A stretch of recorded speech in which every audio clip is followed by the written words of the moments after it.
This is a high-vis setup. That is a dog. They're not related, but he loves to jump on my bed whenever I like to record, so he's going to stay.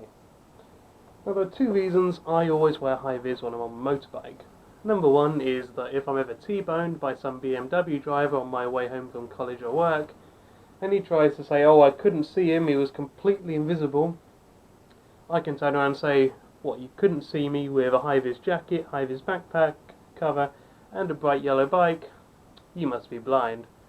Yeah, I'll get far in that case. And the second one, a bit more seriously, is I was driving home from college one day with my friend riding in front of me.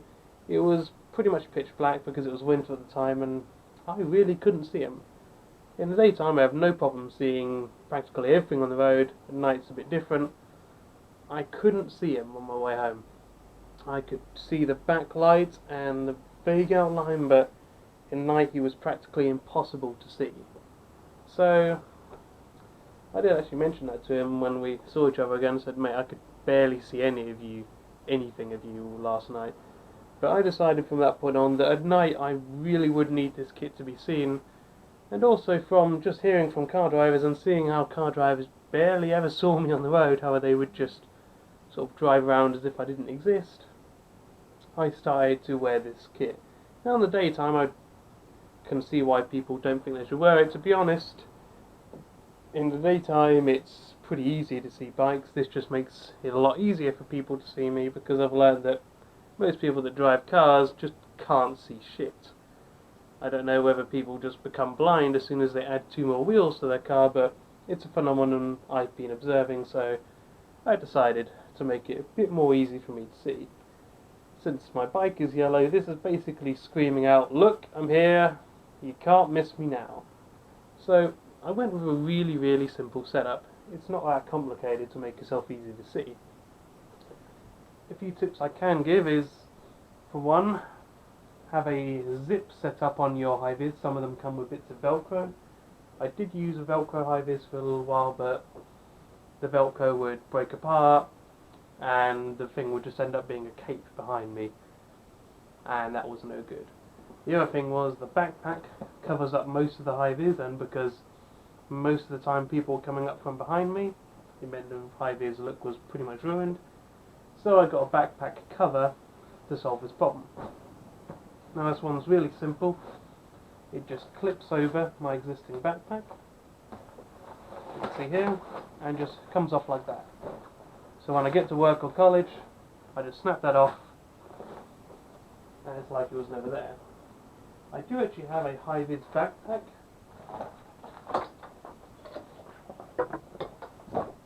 But I kind of like the backpack I have at the moment.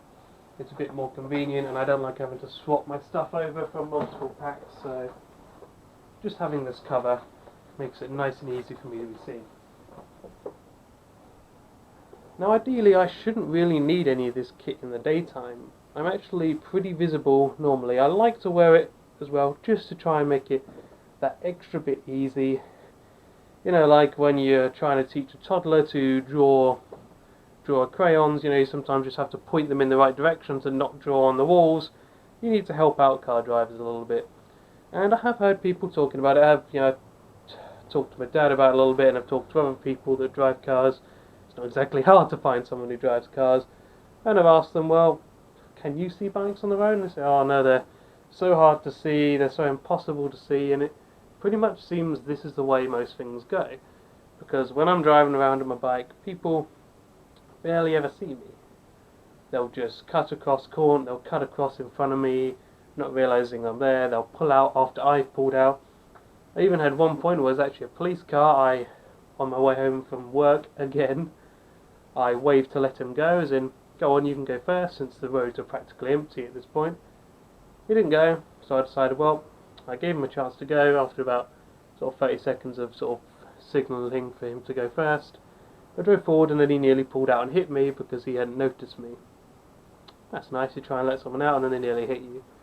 Basically, I think it's pretty much bollocks that people can't see you on this, or that there's any excuse not to be seen anyway. People will say that how small bikes are, how hard they are to see, and my response to that is, one, I always see them. All my bike friends always see them, and the other response as well. Can you see stop signs? Can you see traffic lights? If you can see something that small, then something 5 times the size, a person on a bike, must be no problem to see. And if you can't see those signs, well then you really shouldn't be on the road. So anyway, that's just my little high-vis thing, and if anyone out there is thinking about sort of putting on high-vis kit when they're riding, I'd really recommend it. At night, absolute must, because it is genuinely hard to see you, but in the daytime, just as a kind of some stabilizers for our four-wheeled friends out there who are blind and deaf. So that's it.